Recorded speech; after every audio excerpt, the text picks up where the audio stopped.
So I'll just give you a heads up, I'm not gonna be near as funny as Morgan, okay? She has got everybody beat. Before I get started though, I just wanna say thank you. I do have family here. Daryl's wife Dee Dee, her daughter Rebecca, her daughter Hannah, her daughter Sarah. I know she's always the last. And married to her son is Lindsay, so I just wanna say thank you to them. Now, I know they had to be here, right? But I wanna say thank you to them. And I have 3 very dear friends who traveled from Marshville, Missouri, so about 4 hours to be here today, and I wanna thank them for being here. So I've got Amber Theobald, Kim Dudley, and Carm Claire. It's very special to have them. And then I just wanna say thank you to Kathy. I think we need to give her a big round of applause. And her husband, Tony, for cooking. Yeah, great food, I hear. I'm very honored to be here today. I'm very humbled to be here today. I know everybody in this room has a story to share. You've heard some really great stories already. And you know, I would just encourage you, if you have a story to share, to tell it. It may be small to you, but it may have a huge impact on somebody else. And I also want to say that I want this to be about the Lord and how, just to give you a sense of how He was with me on this journey that I went through and provided so many blessings for me all along the way. Sometimes you don't get that feel until you go back and look at it later, and then you just realize, oh my gosh. So I'm going to talk about breast cancer today. I'd like to share just a bit about my life prior to the day that I was diagnosed with breast cancer. And I apologize for reading some of this, because I've got so much detail in here, it would get very discombobulated if I didn't read it. I was born in Indiana to Amish parents who left the Amish way of life when I was 4 years old. We moved to Calico Rock, Arkansas. And we were there until I was in the 8th grade. And then we moved to Springfield, Missouri, where I met my husband, Mike, at Steak and Shake, his favorite fast food restaurant. We have 4 sons, Scott, Matt, Jason, and Michael. All the boys growing up were very athletic. They played baseball, football, basketball. So we were always, you know, on a basketball court somewhere, football field, somewhere at a ballpark, all the time. My husband coached their teams until they were in junior high, so we were very busy. Before my marriage, when I was a senior in high school, I started working at City Utilities. This is a utility company in Springfield that provides gas, electric, water, telecommunications, and transit services for the entire city. My career there lasted almost 40 years, and almost all of that time was spent in the transit area. So I just essentially grew up at City Utilities, and I formed many, many lifelong friendships there. I started in the transit area as a clerk and was blessed to finish my time there as director of the department. So my life prior to my diagnosis was crazy busy. We had ball games, you know, several days a week, maybe every day of the week, other family activities, long, stressful hours at work, just like many of you in the room today. Busy, busy, busy. And I thought I was handling it just fine. Thank you very much. So I'm going to take you on this journey take you on this journey with me. But before I share my story, I'd like to see a show of hands in this room. Or anybody here that is dealing with cancer in their life, or maybe a family friend, family member, friend is dealing with cancer. Okay, that's pretty amazing. I have some handouts for you all, so I've asked my 3 friends if they would pass out some information about breast cancer, so if you want to do that now, you can. I hope you'll learn something today about breast cancer. 1 out of 8 women will be diagnosed, and almost 42,000 women and 500 men lose their life each year to breast cancer. And yes, men do get breast cancer. If I had to put a title to my story, I think it would be Cancer Can and when I'm done, I think you'll understand why. You may wonder, as I share this journey with you, how I remember all these details. I didn't, but I had journaled much of the story, and so I was able to go back and put it all together. And it was pretty emotional to go back and relive this life that I had led there for a while. And just a powerful realization how God had his hand on me the whole way through, the entire way. I was 47 when I was diagnosed. In the fall of that year, I felt different. I just knew something was wrong with me. So after the holidays were over in January, I went to see my primary care physician. He scheduled a premenopausal exam beginning with a mammogram. Something suspicious showed up, so I had a second mammogram and an ultrasound within a week's time. Then the following week, a biopsy was scheduled. So I went to the hospital on Tuesday morning, February 10th at 6:30 for my biopsy, and then I drove to Jefferson City for meetings all day. Unknown to me, my doctor had tried to call me that day at work to give me the results, but of course I wasn't there, so he called me again the following day and gave me the news that I had breast cancer. He asked me if I knew which oncologist I wanted to see, and honestly, before this, I don't even think I knew what an oncologist was. But I was gonna learn. And so I didn't know which doctor I wanted, but I trusted my primary care doctor. He was an amazing, empathetic man and a very strong Christian. He offered to initiate appointments with both an oncologist and a cancer surgeon. So things started happening. I remember him telling me that day before we ended our phone conversation that I was going to be fine. And he told me that so many times during that whole year. So this was Wednesday. I stayed at work that day. I didn't tell anyone. And even though I knew something was wrong with me, I just couldn't process that I had the C word, that I had cancer. It just was not sinking in. I couldn't believe it. That evening, my husband and I had a baseball meeting. So when he came home about 10 o'clock, I told him the news. He seemed kind of calm about it at the time, which really surprised me because he's probably way more emotional than I am. But he just said he was sure things would be okay. The next day is Thursday. I went to work and I tried to stay busy. My husband called me at work that morning crying, wanting me to come home. I told him I did not, capital N, capital O, capital T, want to tell anyone yet, and I did not, capital N, capital O, capital T, want him to tell anyone, because he's a blabbermouth. Not keep things to himself. But I didn't know anything about my diagnosis, so I wasn't comfortable talking about it yet. So I didn't go home. I stayed at work that day. And after we finished our phone conversation, true to form, my husband called our pastor, and he called my mother. My mother then told my brother and my sister. And then my husband told each of our 4 sons. The 2 older ones were not living at home at this time. So he never does what I tell him to do. So the next day is Friday. I had my first appointment with the cancer surgeon, who at least then provided me with details. So then I have some information to go on. There are different types of breast cancer. I didn't know this. It's either in your breast tissue or in the milk ducts. And it's either invasive or it's contained, and they call that in situ. Mine was the less common kind. It was invasive, and it was in the breast tissue. Very important, capital letters. To get a copy of your pathology report, you need to learn about the cancer that you've been diagnosed with. The doctor told me that I probably had the tumor for 5 or 6 years.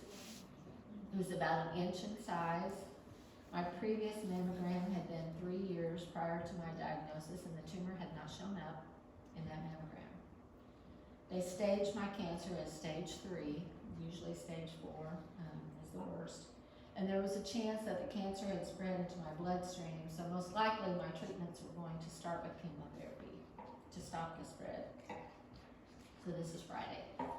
I told my boss later that day, And he worked at another location. We called it the Ivory Tower. The utility company had satellite locations spread all over the city. So I went over there and told him.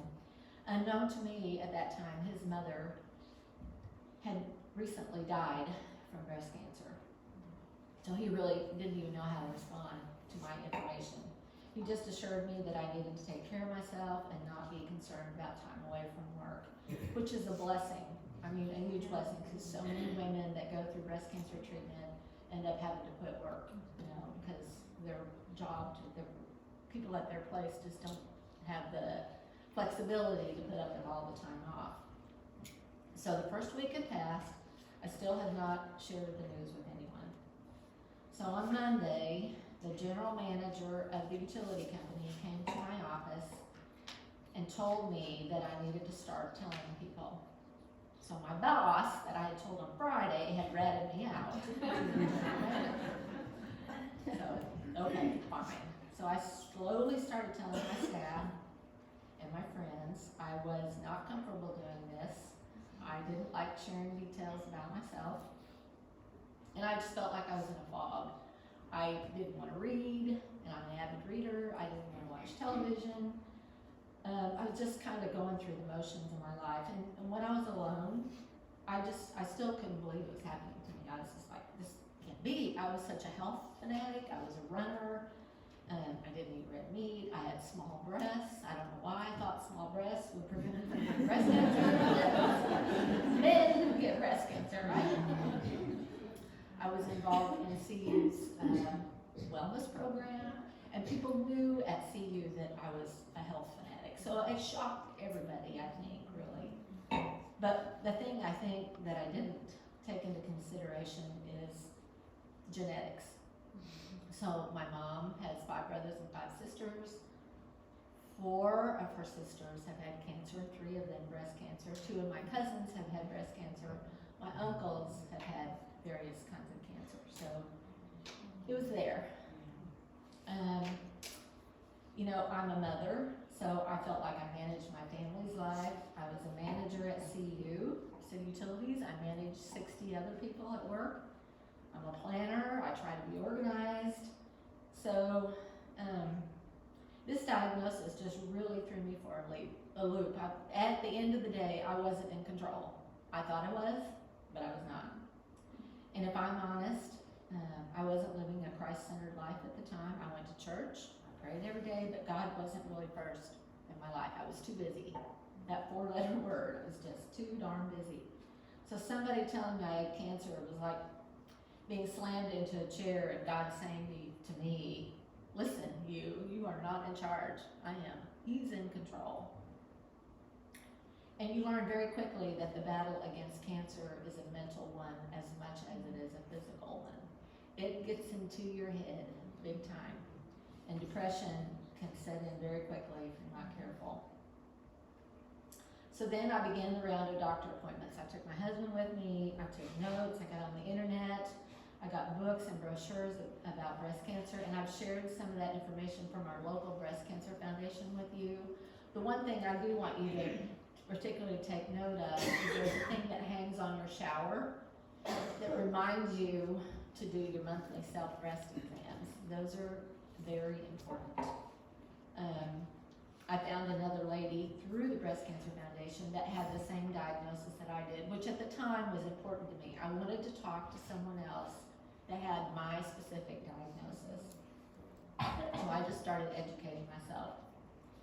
The doctors decided that my treatment would consist of 6 months of chemotherapy.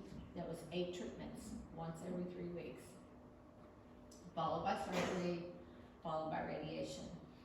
And you know, I remember thinking, wow, this is the 21st century and this is how we treat cancer. We are so barbaric. We poison and we burn and we cut our bodies to get rid of it. It's crazy. But once we decided on a plan, I wanted to get started. I just wanted to get the thing out. I took a chemo class, and oh my goodness, there are so many different kinds of chemotherapy. My treatment plan was to have 4 treatments of a cocktail made up of andromycin and Cytoxan, and then 4 treatments of a chemotherapy drug called Taxotere. So I had a port installed under my skin, which made it much easier to have my treatments. The first treatment day was February 27th, so this was 17 days now after my biopsy. I always had chemo on Fridays. I went to the chemo floor of the cancer center that first Friday, and the room was filled with recliners everywhere with people having their treatments. It just kind of blew my mind. I'm like, I did not even know this existed. It took about 2 hours for my first treatment. Surprise to me, one of my best friends, Linda, was waiting there at the cancer center for me when I walked in. She is a blessing. At work, there were pink ribbons hanging on all the light poles along Louisville Street where the transit center was located, and the buses all had pink ribbons hanging on the antennas. Sorry, emotions. So this set a pattern at work. For each of my following treatments, there was always a chemo event, some kind, from everywhere, hats to card parties, always something different. So my husband picked me up after the first treatment, and we went to the wig shop. $300 later, I walked out with 2 wigs and accessories, which I still have for when my hair gets thin and falls out. I was told that 14 days after my first treatment, my hair would fall out. I'm a planner, I wanted to be prepared, right? So friends also shared bandanas and hats with me for those days that I didn't want to wear my wigs. My first treatment that Friday wasn't too bad. I got a little queasy over the weekend, but I went to work on Monday and made it all week. I would get very tired by the afternoon and evening. So 14 days passed, I still have my hair, yay, I'm not gonna lose it. I told myself maybe I wouldn't lose it, but on the 16th day it started falling out in handfuls. I couldn't stand it. So I asked my husband to shave it off. He did. He joked about me going into the military. I wouldn't want a 47-year-old woman. My boys couldn't handle this. I think the loss of hair was too vivid a reminder to them that there's something wrong with mom. You know, it's like, when you have your wig on, it's okay, but when you don't have any hair, it's like, ugh. So I was very careful to keep something on my head at home. So each chemo treatment day required that I have blood work done at the lab at least an hour prior to treatment. So I would go by the lab at 7:30 that Friday morning, give blood, and go to work. I would leave work at noon and go have my treatment. And you have to see the doctor prior to each treatment just to make sure that your blood levels allow you to have the treatment. And they also weigh you because your weight sometimes shifts during treatment and they don't want to give you too much chemo for your body weight. I have lost 2 friends during chemotherapy because the chemo was too tough and they had heart attacks. It's sad. They're very sad. Okay, so this is my second treatment. Doctor says, you can't have your treatment today, Carol.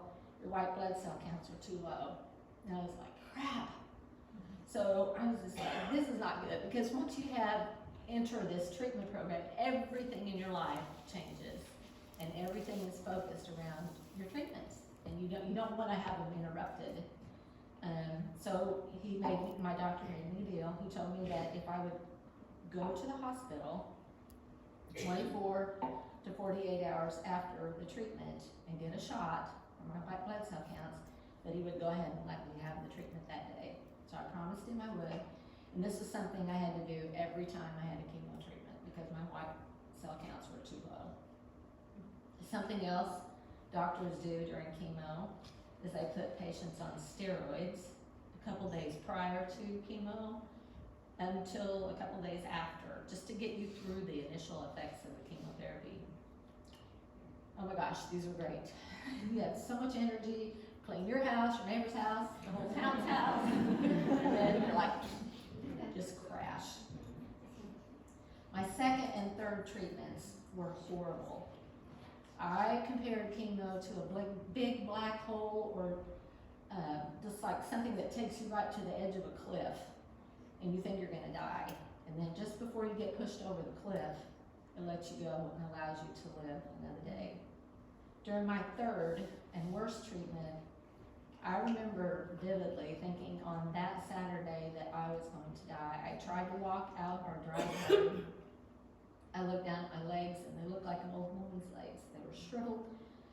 later that evening, I couldn't even hardly walk down the hallway of our house.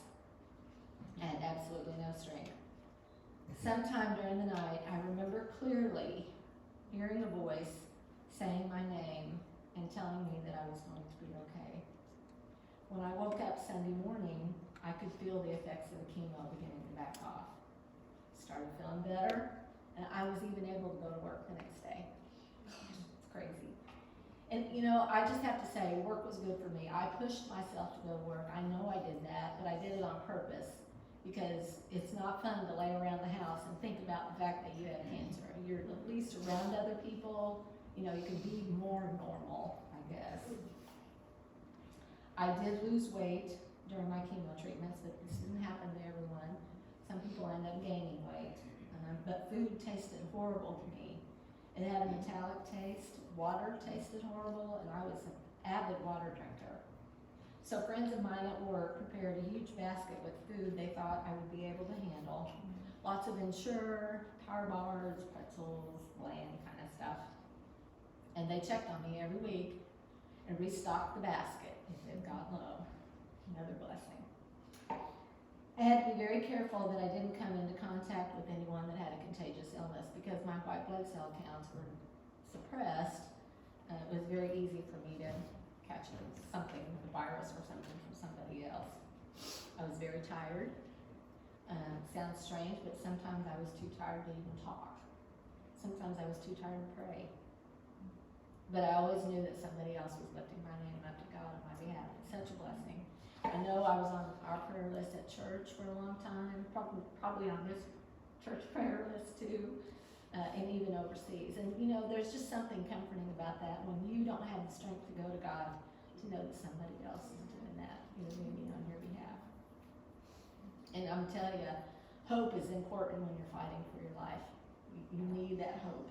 I received many, many cards from folks. It almost seemed like every time I really needed them, another card came in the mail. So if you ever feel inspired to do that for somebody, do it, because there's a reason. For a long time, an anonymous person sent me flowers every Monday after a treatment. This was a blessing. And every time I had a treatment, one of the departments at work would send food to my home, enough to last a long time. They even had competitions with each other, trying out all these different recipes. And even though, you know, food was the last thing on my mind, they knew I had a family at home and wanted to help. This was another blessing. My friends outside of work brought food too, and my sweet mother and sister kept my house clean for me during treatments. A major blessing, and I wish they could have been here today. The good news was the treatments were working on the tumor. Each treatment created a little shrinkage in the tumor, and the hope was that the tumor would shrink to a point where they only had to do a lumpectomy or just take out a chunk of the breast and not take the entire breast. So I finished the 4 treatments of antimycin and Cytoxin and began the drug from HE double hockey sticks, Taxotere. So I was supposed to have 4 treatments of it. Turns out I only had 1. The new drug caused a really bad skin reaction. My whole body turned red. I had sores in my mouth. I ran a constant fever. Toenails fell off. And the tumor started to grow again, which is not good. And so my doctor said we needed to terminate chemo right away and do surgery because of the growth of the tumor. My surgery was scheduled for Monday, June 28th, so now about 4 months have passed since I was originally diagnosed. But the surgery would be a mastectomy now instead of a lumpectomy. So I had to decide whether to have reconstruction surgery. In order to avoid another surgery later, I decided to have both surgeries done at the same time, which sounded reasonable at the time to me. Capital letters, bold, bad decision. So the Friday prior to surgery, about 10 o'clock in the morning, a dozen people started walking into my office. And I'm like, what the heck? These were friends, other managers that worked at the Ivory Tower, the headquarters of CU. I had no clue what was going on. They just started walking in. After they all got in there, they told me they wanted to read scripture from the Bible with me and pray for me, which they did. As we prayed, every person in that room laid a hand on my body and prayed for healing. I was so humbled. This is a huge blessing to me, especially in the workplace. You know, that just doesn't happen very often. So Monday, surgery day arrives. It's scheduled for early in the morning. Yay, 7 o'clock surgery. Want everybody to be healthy, awake. And so I know if all goes well, a little after lunch, they'll be finished. I have 2 surgeons, one to remove the breast and some of the lymph nodes for testing, and the other one to replace the new breast. So it's a long day. It's about 6 o'clock in the evening when they're done, not a little after lunch. I had lost a great deal of blood during the surgery. My sweet mother spent the night with me in the hospital. The next morning, the doctor makes his visit, takes the bandages off my new breast, and tells me the nurse will be right in to replace the new bandage. An hour and a half later, this happens, which I was not happy about, and my mother was not happy about. My left arm looks like the Incredible Hulk. I mean, it was huge. But I was suffering from lymphedema, which sometimes happens when you have lymph nodes removed. The good news is the lymph nodes were clear, and that was a huge blessing, but I did not have clear margins. In other words, the cancer had spread to the surrounding tissue around the tumor. I had to have a blood transfusion during my week-long stay, and I had many, many visitors. My hospital room, I'm not kidding, looked like a floral shop when I went home. Huge blessing. And I get to go home on Friday. When I leave, I have 3 drain tubes, plastic drain tubes, hanging out of my body with little plastic hand grenades attached to each one. It's weird, like how do you get dressed with all this stuff?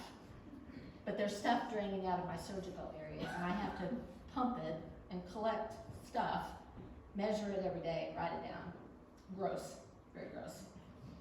My mother also went home with me and stayed with me most of the next month. You know, she is an angel for lots of reasons, but she was so helpful to me. I did not heal well. My breast required lots of attention, ointments, bandages, and my mother did it. I could not look at it.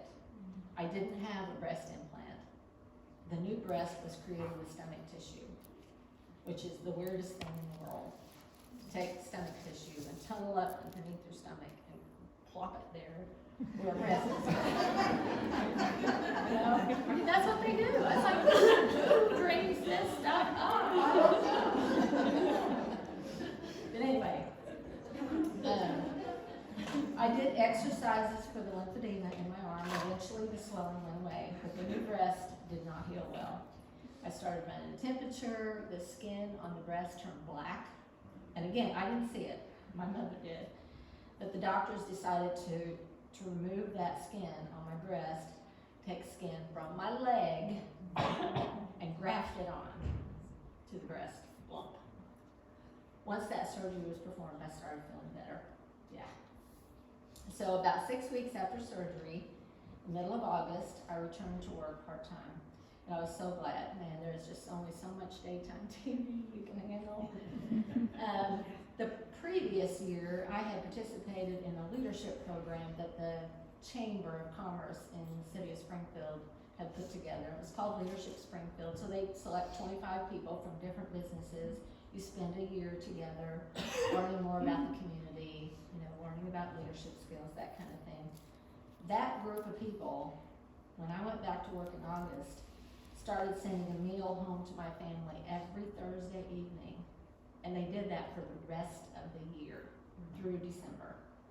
I was so amazed by that, and such a blessing too. I continue to see all my doctors regularly, and I now have yet another doctor, my radiation doctor, because I'm supposed to begin radiation now as soon as my new breast is finished healing. Finally ready to begin in September. So they mark my body with permanent little tiny tattoos that tell the radiation technicians where to apply the radiation. So I begin radiation treatment. So every morning, 5 days a week, for 6 weeks, I go to the cancer center and have radiation treatment, and then I go to work. The treatment didn't hurt, but my skin burned badly. I got extremely tired, radiation has this cumulative effect on the body, so it just kind of builds and builds and builds. But by November 1st, I was finally done with treatments. So it lasted almost all year. So now for 5 years, each day I was to take a little pill called tamoxifen. And there's different kinds of these, but it's a hormone therapy that's designed to reduce the risk of cancer reoccurrence. Because breast cancer is famous for coming back and spreading to other parts of the body. The next year, my doctor changed my prescription from tamoxifen to Aromasin because I was now menopausal, and Aromasin just works better for women that are menopausal. The chemo had killed the functioning of my ovaries, plus I was old enough to be going through menopause at that time anyway. Ended up, my doctor decided to leave me on the medicine for 7 years instead of 5. Through this process, I came to realize that our bodies really are miracles from God. They are so complex. And anybody that thinks we came from tadpoles is really telling me something. That can't happen. And so the worldview of cancer, I think, and any other life-threatening disease is that it's a tragedy. But it can, in fact, turn out to be a blessing. And that's what I feel like. In my case, I feel like it was a blessing. It's a realization that even if you don't survive cancer, and many of us don't. If you love Jesus, really, it's a start into your birth and into eternity. Each day that I wake up is a blessing to me. I try very hard not to take any day for granted. There's so many days during that course of the year that I didn't want to wake up. I just didn't want to go through another day. It forced me to learn how to better manage my time. If I overdid it and crammed too much activity in a day, I really paid for it. My job at City Utilities, we operated the transit system. It's a public bus system. And there were many people that rode the bus that were less fortunate than many other people that didn't ride the bus. So I had an opportunity every day, I think, to try to better someone else's life. And you know, we all have this opportunity, regardless of whether it's on the job, whether it's with your family, neighbors, the grocery store. Sometimes it's as simple as smiling at somebody or just saying, have a good day. You know, I used to tell the bus drivers, when you pull up at the bus stop, you don't know what that person's been through before they got to that bus stop. Be nice, you know, smile and tell them to have a good day when they get off. Because honestly, bus driver may be the only person that day that's nice to them. I was able to retire early from the utility several years ago and have been able to be a bit more active in the women's ministry at church. I served as church secretary for a small amount of time and became very involved in small group Bible studies. I love small group studies and been blessed to attend several conferences put on by some of my favorite Bible study teachers. I just feel like Bible study with others just goes so much deeper than simply just reading God's Word on your own. And I think it's how we get to know our Savior so much better. One of the Bible study groups I participated in turned out to be like a really true life group. We've been doing Bible study and life together for the past 7 years, and I don't think it's really possible for me to put into words how much of a blessing this group is to each other. And we all feel that way. It's not just me. All of us feel that way. We know it. We're living it. We feel it. We've celebrated wins together. We've grieved losses together. And it's just nice to have that place, that safe place to share. And we just all intuitively know it. We share stuff, information with each other, and we always say, put it in the vault. And those 3 ladies are here today. I would encourage each of you to find a small group to study with if you're not already doing it. I also work several part-time jobs in the Marshfield community and met some really incredible folks. I've made a lot of really good new Christian friends. This past year, I was able to go on the trip of a lifetime for me. In September, my husband and I and one of our sons traveled to the Holy Land. And let me just say, if that's something you've ever had an interest in doing, just do it. Just do it. It is the hugest blessing in your life. I promise you. I would go back in a heartbeat. It's just so emotional to know that you're in the same space that Jesus was in. Like you're walking where he walked, you're spending time where he spent time. I can't even describe it, and I can't even figure out which place was the most favorite. I did get baptized in the Jordan River, where Jesus was baptized, on my birthday, and that was very special, but all of it was very special. I don't know, I can't really get over it. I'm so glad I went. Another thing I just did, and I don't really know why I'm telling you this, but our church participates in a 21-day fast each January. I've never done it before.